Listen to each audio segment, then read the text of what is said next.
Hello hello! Aujourd'hui, je te montre comment créer la vidéo virale Si j'étais, que tu as sûrement vu sur Instagram et TikTok juste après l'intro.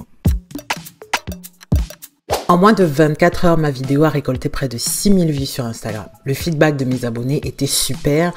Beaucoup m'ont demandé le tuto, mais ils avaient quand même peur que ça prenne trop de temps.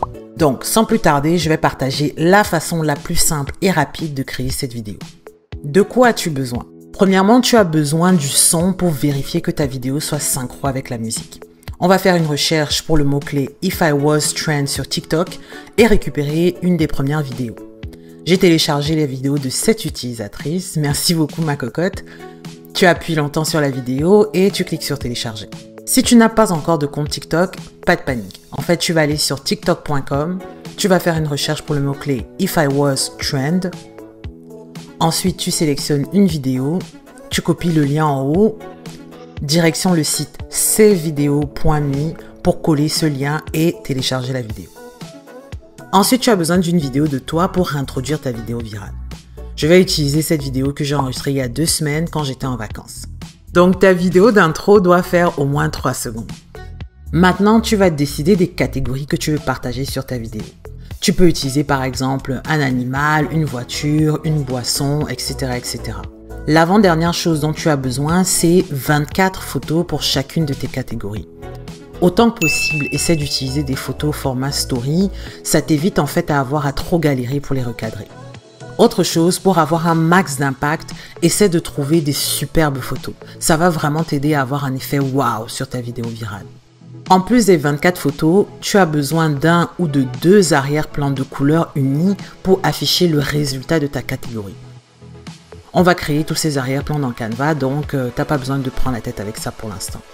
Bien entendu, tu as besoin d'une application pour t'aider à éditer ta vidéo. Je vais utiliser Canva dans un premier temps parce que ça raccourcit énormément le temps de création de la vidéo. Cependant, j'aurais quand même besoin d'utiliser CapCut pour synchroniser la vidéo qu'on a créée dans Canva avec le son qu'on a téléchargé sur TikTok. Petite astuce, je ne sais pas si tu le sais, mais CapCut est maintenant disponible en fait sur ordinateur PC et Mac. Donc rendez-vous sur CapCut.com pour télécharger le logiciel. Malheureusement, la version sur ordinateur n'est disponible qu'en anglais pour le moment, contrairement en fait à l'application mobile qui est disponible en français. Ok, bon maintenant on va se lancer dans le vif du sujet qui est d'éditer la vidéo. Dans Canva, je vais créer un document Reel Instagram. Donc c'est la meilleure façon en fait de t'assurer que le format utilisé soit une vidéo verticale. La première catégorie que je vais utiliser c'est couleurs et j'ai choisi le noir pour me représenter. Je vais aller dans Pexels et je vais faire une recherche pour le mot-clé noir. Super astuce pour gagner du temps. Normalement, ce que tu vas faire, c'est que lorsque tu as choisi une image, tu vas cliquer dessus et après, tu vas recadrer ça sur la page comme ceci. Mais pour gagner énormément de temps, tu vas sélectionner l'image et tu vas la faire glisser sur le plus. De cette façon, Canva va automatiquement en fait redimensionner tes images à la taille de la page. Alternativement, tu peux sélectionner l'image et faire glisser à la fin d'une vidéo jusqu'à ce que tu vois apparaître la barre bleue comme ceci et boum, voilà, Canva a redimensionné automatiquement. Bien entendu, tu peux recadrer l'image en cliquant dessus et en glissant pour pouvoir avoir le cadrage qui soit parfait selon toi. Pour avoir un peu plus de variété, cherche d'autres mots-clés comme par exemple dans mon cas sombre, black aesthetics, etc. etc. Tu peux télécharger des photos sur Pinterest, utiliser des sites d'images libres de droit que j'ai partagé dans cette vidéo. J'avais déjà téléchargé des images de Pinterest, donc je vais les importer dans Canva pour les ajouter sur ma vidéo. Ok, maintenant que j'ai importé les 24 images de ma catégorie couleurs, je dois maintenant modifier la durée de chacune de mes images. Ici, là, c'est super important. Les images de 1 à 14 doivent avoir une durée totale de 1,1 seconde. Donc, tu vas toutes les sélectionner et tu vas changer la durée pour 1,1 seconde. La 15e image doit durer 0,4 secondes et les images restantes, donc c'est-à-dire de l'image 16 à l'image 24, tu vas sélectionner une durée de 0,1 seconde. Et voilà. L'image numéro 15 passe un peu plus de temps à l'écran, donc je te conseille de positionner ta plus belle photo à ce moment-ci de façon à avoir encore plus un effet waouh. Donc, une fois que tu as fini, tu vas exporter ta vidéo. Super, je viens de créer ma première catégorie. En fait, pour les autres catégories, tu vas faire exactement la même chose, mais j'ai une astuce pour aller encore plus rapidement. Tu vas dupliquer le document que tu viens de créer, donc tu as déjà toutes les durées qui sont correctes. La seule chose que tu vas faire en fait, c'est que tu vas modifier les images pour les remplacer en fait par les images de ta nouvelle catégorie. N'oublie pas que tu peux créer autant de catégories que tu veux. Par exemple, pour la vidéo que j'ai créée sur ma page Insta, j'ai créé en fait 9 catégories et ma vidéo durait 36 secondes au total et j'ai utilisé les 4 dernières secondes en fait pour un call to action. Créons maintenant les arrière-plans unis. La façon la plus rapide en fait de créer tes arrière-plans, c'est de le faire avec Canva.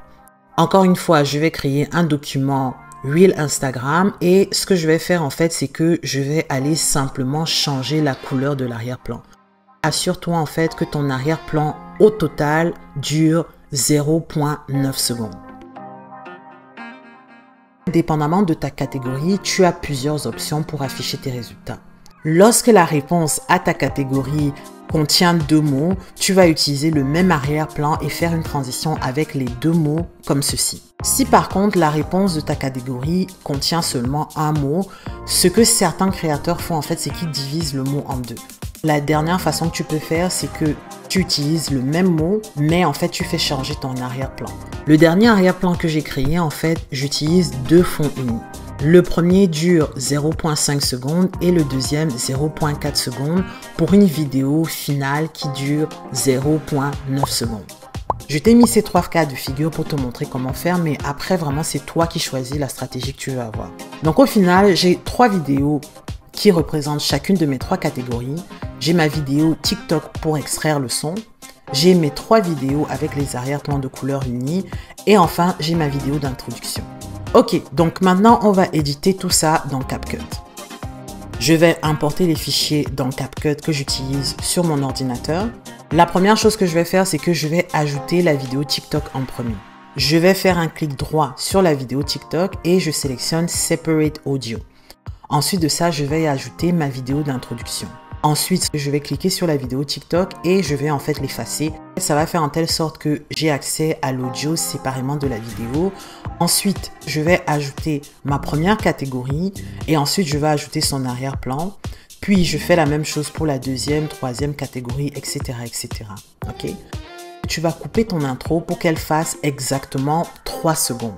Une fois que j'ai ajouté toutes mes catégories et tous leurs arrière-plans, je vais juste en fait couper le son.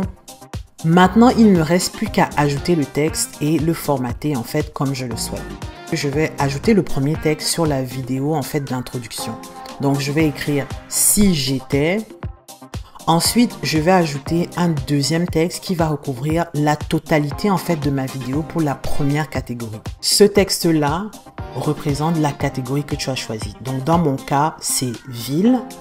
Pour révéler mon choix de ville, je vais créer un premier texte avec le mot « 100 ». Et en fait, il va durer la totalité de ma vidéo d'arrière-plan. Je vais copier ce texte-là et je vais en fait modifier le texte pour Francisco. La durée de ce deuxième texte, en fait, c'est à peu près la moitié de la durée de mon arrière-plan sans Francisco. Je vais faire la même chose pour mes autres catégories. Donc ici, je vais ajouter du texte pour introduire ma catégorie marque. Je vais aller copier San Francisco et je vais coller ça au début en fait de l'arrière-plan pour la catégorie marque.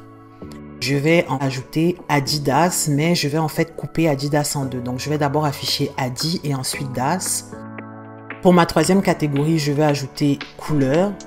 Et pour révéler ma réponse, j'ai seulement besoin d'un seul texte que je vais en fait modifier pour noir. On va juste voir ce que ça donne au final.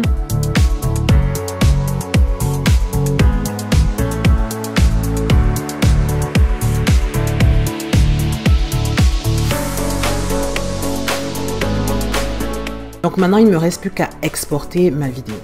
La dernière étape, en fait, c'est de te montrer comment faire pour publier cette vidéo sur Insta et sur TikTok. Sur Insta, bien entendu, tu vas importer ta vidéo dans tes Reels, tu vas réduire le son de ta vidéo au max et tu vas aller chercher le son Run Boy Run de Woodkid. Attention, pour bien synchroniser ta vidéo avec le son, il faut que tu sélectionnes en fait le moment précis 2.20. ajuste un petit peu au besoin et lorsque tu as synchronisé tout ça et que l'audio et la vidéo sont impeccable, tu vas pouvoir publier. Dis-moi en commentaire si je t'ai convaincu à créer cette vidéo ou si tu as appris une astuce ou deux pour créer et éditer des vidéos avec Canva et CapCut. Toutes les informations importantes sont dans la description. Like la vidéo et abonne-toi pour plus de vidéos comme celle-ci. Allez, ciao et à la prochaine.